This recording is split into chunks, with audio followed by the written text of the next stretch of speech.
돈이 따라오고 돈으로 자유를 얻고 싶은 사람들은 너무나 많습니다. 하지만 현실은 쉽지 않은데요. 부자가 되는 무의식 바로 시작해 볼게요. 우리는 한 달에 100만 원에서 200만 원, 300만 원 정도를 번다고 칠게요. 많이 벌면 한 달에 500에서 1000만 원 가량도 벌 수 있습니다. 근데 가정을 200만 원 정도 번다고 가정을 할 때 스스로가 계속 이 언저리를 벌게 되면 어떡하지? 라는 무의식적 불안감을 가지게 됩니다. 한 달에 1000만 원을 벌고 싶지만 머리에서는 벌고 싶어 라고 이야기하지만 현실적으로 확 다가오지 않습니다. 느껴지지 않습니다. 스스로의 가치를 돈으로 매겼기 때문에 어느새 나도 모르게 평균점 200만 원 네, 그런 평균점이라고 생각을 하게 됩니다.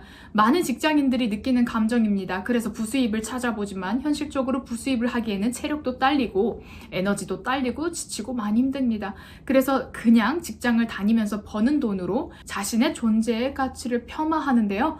어쩌면 나는 아주 많은 다양한 재능이 있고 그걸 돈으로 만들 수 있는 무한한 가능성을 가진 사람이지만 그 가능성을 나 또한 믿지 않기 때문에 그렇습니다. 스스로도 스스로에 대한 불안함이 있고 의심이 있기 때문인데요. 이런 상황에서는 약간의 리스크와 고비만 있어도 움츠러들고 다시 원자리를 향해 갑니다. 모든 사람들은 부자가 될 가능성이 있지만 부자가 되지 못하는 이유도 너무나 다양합니다. 조금만 하다가 멈춰버리게 되는 것, 바로 인내심 부족이라고 볼 수 있죠. 이 인내심 또한 역시 나는 안 되는구나 라는 생각에서 시작이 되는데요. 나라는 사람의 가능성을 낮게 측정하게 되면 여러 고비가 올 때마다 회의감을 들게 하고 포기하게 만듭니다. 부자들은 운이 좋아서 타고나서가 아닌 될 때까지 하기 때문입니다. 그렇게 자기 자신을 믿는 것이 아주 필요합니다. 스스로의 한계는 누가 정해줬을까요? 과연 사회일까요? 부모님일까요? 친구일까요? 나일까요? 바로 나입니다. 내가 내 존재의 가치를 굉장히 낮게 평가하기 때문에 이 정도의 존재라고 생각을 하기 때문에 이 정도의 노력 그리고 이 정도의 기대치만 하게 됩니다. 나라는 사람이 사회에서 받는 연봉으로 나라는 존재의 가치를 매긴다는 건데 사회에서는 그렇게 매긴다고 할 수 있지만 나라는 존재 또한 나 자신을 그렇게 매기기 때문에 내가 무언가를 시작하기도 전에 회의감을 들게 하는 것입니다. 이러한 존재의 가치에 대한 저항을 깨고 실행하는 것은 쉽지가 않습니다. 우리가 생각은 굉장히 많이 하지만 실행은 어렵다고 이야기를 하는데 그것도 마찬가지인데요. 내 존재 가능성을 굉장히 낮게 측정하고 있는 것은 아닌지를 생각해 보셔야 돼요. 두 번째로는 돈에 대한 무의식을 봐야 합니다. 우리는 가난 무의식의 DNA가 있습니다. 돈이 있던 없던 가난 무의식을 많이 보게 되는데 들어오는 돈보다는 빠져나가는 돈에 포커싱이 많이 되어 있고 돈에 대한 불편한 생각들은 불편한 일들을 계속 불러일으키게 됩니다. 그렇기에 투자를 하기에도 힘들고 돈 나가는 것에 대한 불안감만 커집니다. 모은다고 열심히 모으지만 모아도 실상 내 현실이 크게 달라지는 것은 없습니다. 돈을 벌기 위해 투자는 반드시 필요합니다. 제가 이야기하는 투자는 부동산, 주식 이런 이야기보다는요. 우리가 예시를 들어 설명드릴게요. 생각해보면 우리가 좋은 직장을 가기 위해 그동안 수험생활 그리고 대학 등록금 등 투자 금액은 부모님께서 투자한 투자 금액은 상당합니다. 그렇게 우리는 직장을 다니고 돈을 법니다. 이러한 투자는 당연한 것이지만 우리의 무의식에서는 이러한 투자조차 리스크가 크다는 생각을 합니다. 그렇게 투자 없이는 무언가의 결실이 없는데 우리는 아이러니하게 투자조차도 하지 못하게 만드는 것이죠. 이러한 돈에 대한 각박한 생각을 벗어 던져서 결실에 대한 생각과 어떻게 하면 그 결실에 다가갈 수 있는지에 대한 플랜을 생각해야 합니다. 우리는 가능성이 무궁무진한 존재이지만 스스로가 생각하는 기준선 안에 가둬서 제한을 두고 투자조차 하지 않습니다. 어떻게 우리가 성장하고 부자가 될까요? 부자가 되기 위해 어떤 노력을 해야 하는지 의식적으로는 알지만 실행하고 행동하는 것은 결코 쉬운 일이 아닙니다. 그렇게 항상 생각을 해봐야 합니다. 내가 만약 10억의 자산이 생겼다면 어떻게 살까? 어떤 라이프 스타일로 살까? 어떤 가치관을 가지고 돈을 어떻게 바라보고 투자를 할지, 모아둘지.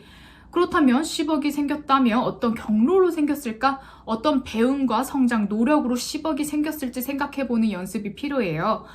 무의식에서는 생각하는 대로 흘러가기에 저항해서 우리가 이 무의식, 가난 무의식을 저항해서 해보지 않은 생각들로 하여금 부의 무의식을 끌고 와야 합니다.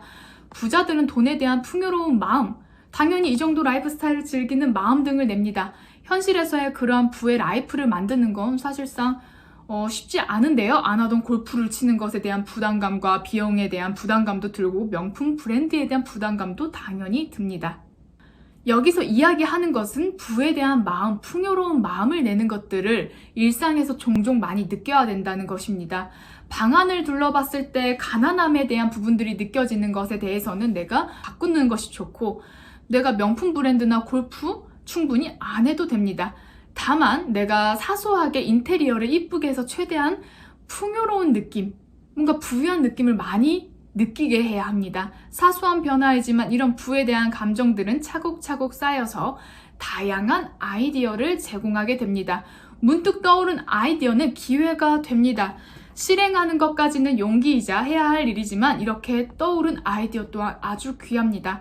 우리는 부자가 되고 싶어서 부에 대한 자기계발서, 그리고 부에 대한 돈에 대한 책, 시크릿의 끌어당김의 법칙까지 많은 책들을 읽습니다. 하지만 이 책을 재밌다, 그렇구나 라고 읽는 분들이 생각보다 아주 많아요. 그것을 내가 인지하고 깨닫고 실행하기까지에는 저항이 듭니다. 이거는 가난무의식이 내는 저항인데요. 우리가 부에 대한 풍요로운 마음을 내려고 하지만서도 불편하게 가지고 있는 이 마음, 뭔가 하기 싫은 귀찮음, 아니면 불편한 마음, 찝찝한 이 마음들은 가난무의식의 저항입니다. 이 가난무의식은 나와 계속 함께 하기를 원하기 때문에 그래요. 이것이 알뜰함으로 위장을 하지만 사실은 가난에 대한 무의식입니다. 사실 내가 알뜰하게 돈을 모은다고 해서 내가 집을 한 채 사는 게 아니거든요.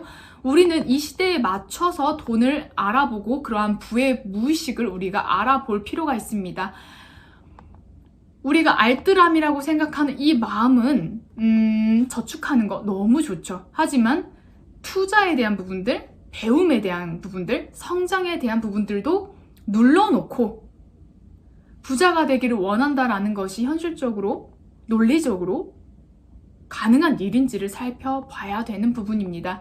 그렇기 때문에 부에 대한 무의식이 가진 풍요로운 마음을 내는 연습과, 그리고 내가 부자가 되어서 어떻게 부자가 되었는지 끊임없이 생각을 하면서 떠오르는 아이디어를, 그것들을 실행에 옮긴다면 충분히 부에 대한 마음을 가질 수 있을 것이라고 봅니다.